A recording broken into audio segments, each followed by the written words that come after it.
Hi and welcome to my channel. My name is Temi and in this video I show you how to draw this realistic rose drawing.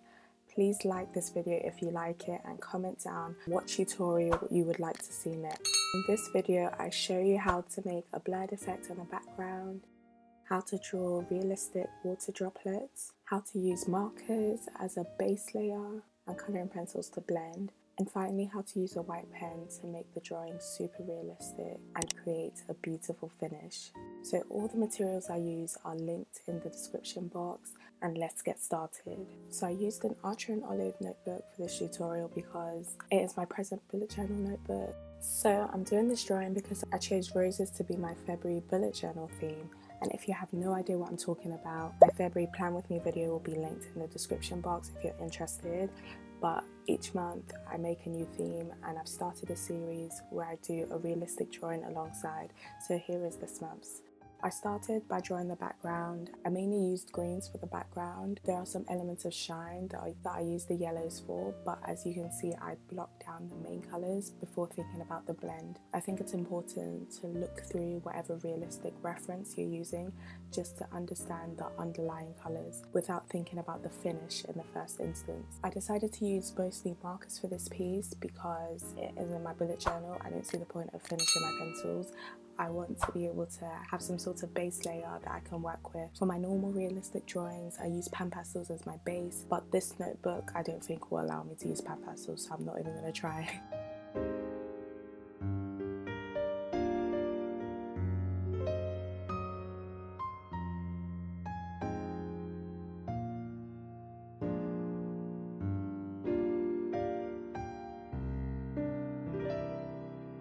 So I'm just trying to match the reference as closely as possible.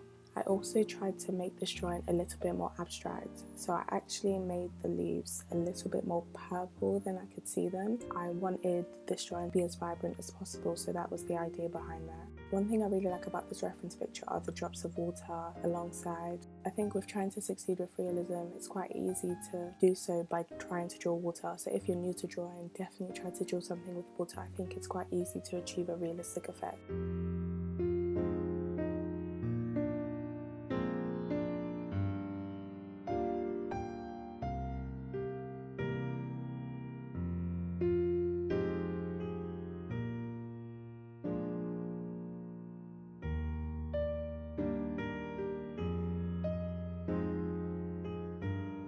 Then for the petals of the rose, I put down the main colours using reds, purples, a little bit of pink, and sometimes I started with the shadows, so the darkest bits I saw in the drawings, and I put down purples or blues directly.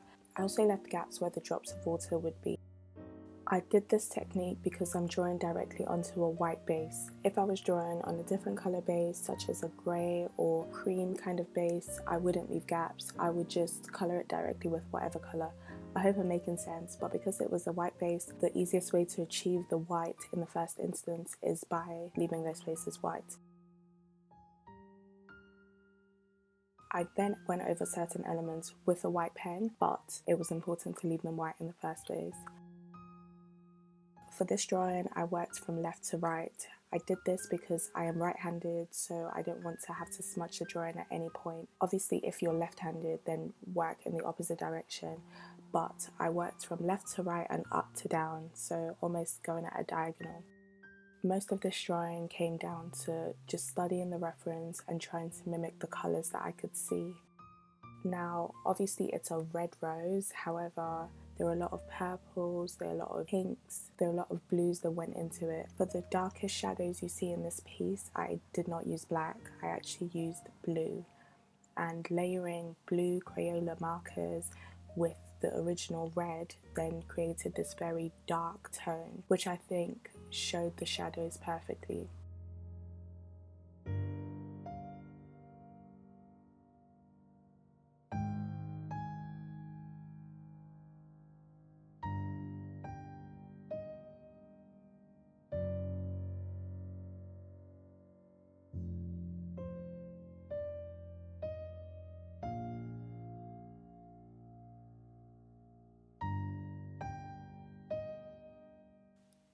The technique I used on the leaf was to cover all of it with the purple and then the darker tones, and then to go over it with this white pencil. It's kind of wax based, but it allowed it to have the kind of scratchy effect that I was going for.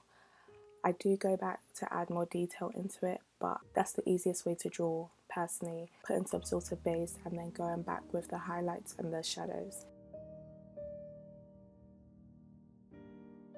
When drawing drops of water, it's important to see that it's relative to what it's resting on, if that makes sense. So for example, the drops on this darker bit have darker shadows because it's got a darker base in the first place.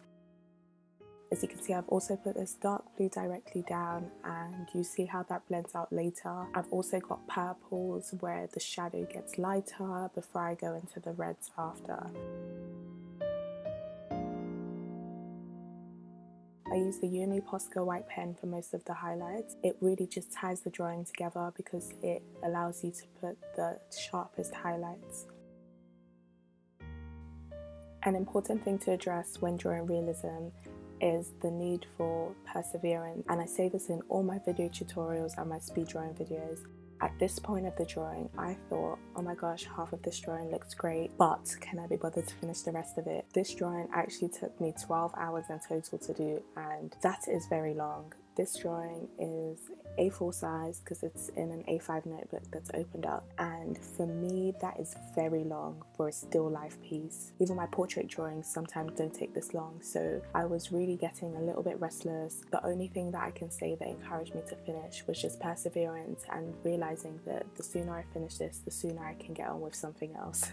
I do love drawing, but I do understand that when it takes a while, it's hard to almost see the finish line. So I would just say persevere, persevere, persevere if you're starting to feel a little bit tired of the piece you're looking at. And I definitely think it paid off. So at this point, I'm just trying to finish strong. I'm trying to match the green background to the remaining greens on the page. So I put down the base green colour using my Crayola markers. I started to put down shadows with colouring pencils, but I saw that it was taking too long, so I used Crayola again. The Archer and Olive notebook that I'm using is amazing quality, so it's 160 GSM, which meant that I could put down many layers of markers without any ghosting or any bleeding. So because of that, I could just keep layering and then finally use the colouring pencils to try to produce a beautiful blend. So with a little bit more layering, this drawing is finally complete. Remember to sign your piece and be happy with your result. If you do reproduce this piece, please tag me on Instagram. I would love to see it. Thank you so much for watching this video. Please like, please subscribe, and comment down what you think of this drawing. See you on my next video. Goodbye.